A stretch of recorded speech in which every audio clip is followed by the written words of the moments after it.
Hello, first grade friends. We are going to read Chapter 3 of Stuart Little. Chapter 3, Washing Up. Stuart was an early riser. He was almost always the first person up in the morning. He liked the feeling of being the first one stirring. He enjoyed the quiet rooms with the books standing still on the shelves, the pale light coming through the windows, and the fresh smell of day. In wintertime, it would be quite dark when he climbed from his bed made out of a cigarette box, and he sometimes shivered with cold as he stood in his nightgown doing his exercises. Stuart touched his toes 10 times every morning to keep himself in good condition. He had seen his brother George do it, and George had explained that it kept the stomach muscles firm and was a fine abdominal thing to do.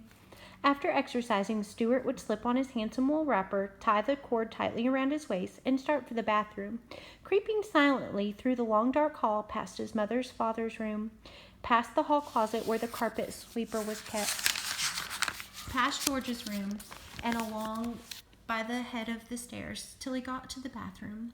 Of course the bathroom would be dark too, but Stuart's father had thoughtfully tied a long string to the pull chain of the light.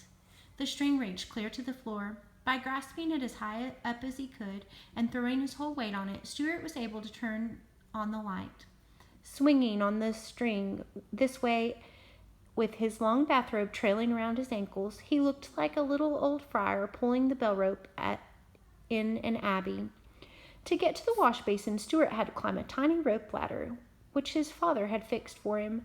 George had promised to build Stuart a small, special wash basin, only 1 inch high and with a little rubber tube which water would flow. But George was always saying that he was going to build something and then forgetting about it.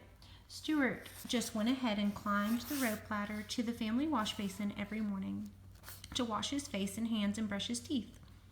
Mrs. Little had provided him with a doll-sized toothbrush, a doll-sized cake of soap, a doll-sized washcloth, and a doll's comb, which he used for combing his whiskers. He carried